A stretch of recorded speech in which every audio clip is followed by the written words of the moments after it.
So the U.S. Army Airborne and Special Operations Museum is now open, and I am going to head in. Michelle is staying out in the van, so we're going to go in here and see what we can see. Get paratrooper. I used to do that, people.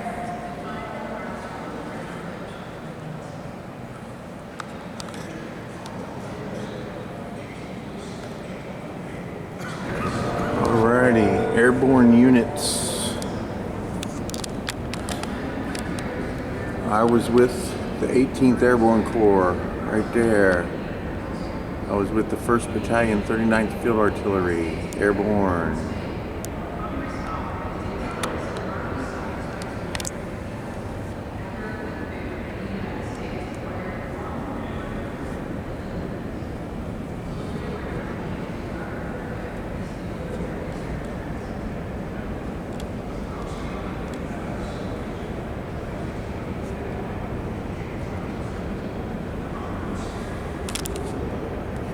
Basic parachute badge, that's what I had.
Right there, buddy.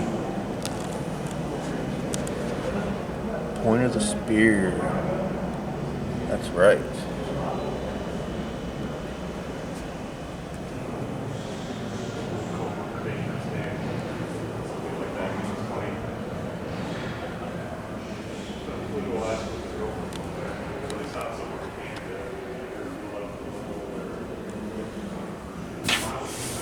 We didn't have these kind of seats when I was jumping. Stand in the door. Green light, go.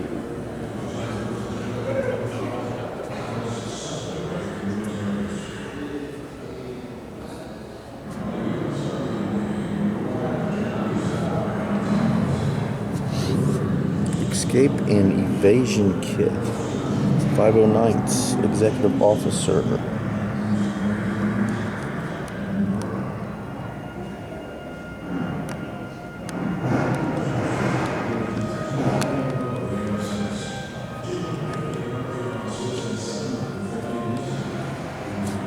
Wow, look at that. Yep, look at that right there. I used to do that.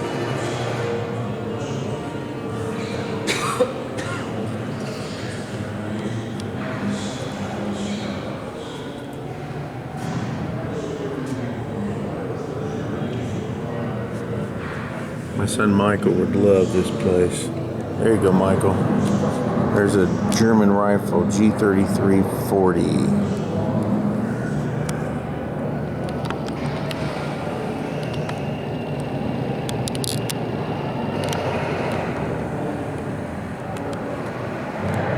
A Luftwaffe helmet.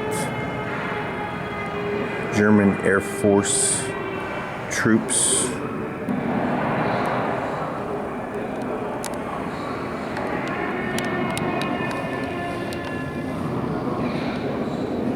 There you go.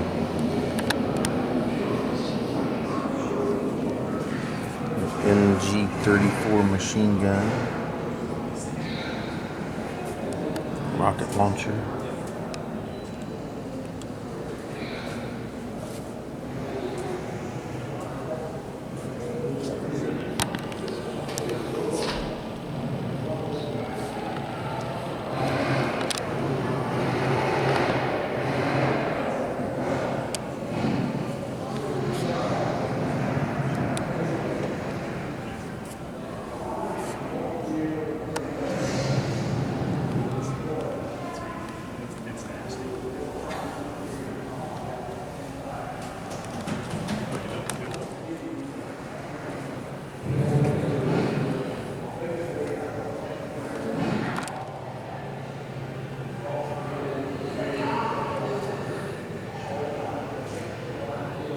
that.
So Michael, I'm betting you're loving this.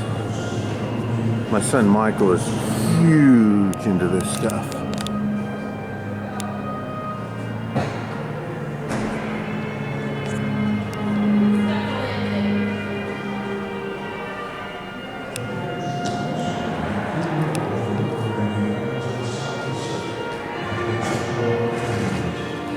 So I'll be able to post some of this, but I'm definitely going to send this to Michael as is. So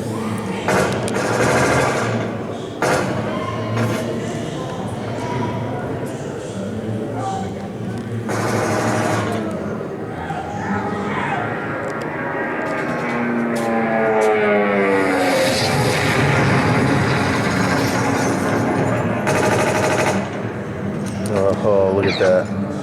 I'm huge into compass. I love compass.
15 guerrillas and a reinforced ranger company planned and executed a daring raid on the Japanese prison camp at Fayettville, 60 miles north of Manila.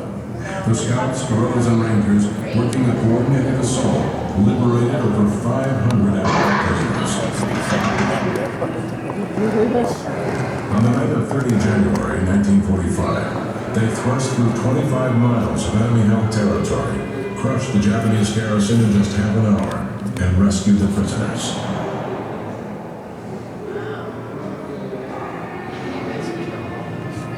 Another extraordinary action involving airborne forces took place on an island that will be remembered whenever the story of World War II is told.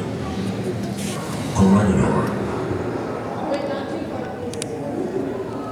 Corregidor is a tiny island at the mouth of Manila Bay. It was here that U.S. forces under Lieutenant General Jonathan Wainwright held out for a month against overwhelming odds before surrendering to the Japanese and the horrors of the infamous Bataan Death March in May 1942. Now it was Japan's turn to hang on to the rock, as it was called, as they felt it was vital to the defense of Manila because the gun emplacements they'd set up on the rock made it almost impossible for any Allied ships to safely steam into Manila's harbor. The U.S. attack began on 16 February 1945. Airborne troops of the 503rd Regimental Combat Team jumped out of C-47s, aiming at two tiny areas flat enough for drop zones. Many missed their zone, and some were killed or injured in falls on rough terrain. But most got out of their chutes and scrambled to their assembly areas. Soon afterward, Siege drove the island's Japanese defenders deep into Corregidor's rocky tunnels, where they'd hidden huge stores of ammunition and hand grenades. For 2 weeks, U.S. forces fought to keep the Japanese bottled up, while the Japanese fought to get out.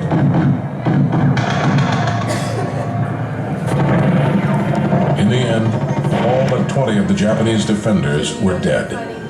136 U.S. soldiers died. Corregidor was now in Allied hands, and Allied ships could now safely enter Manila Bay. While the battle for Corregidor raged on, General Joe Swing's 11th Airborne Division liberated Los Baños prison camp not far from Manila. Their bold and decisive action saved over 2,100 men, women, and children from certain death.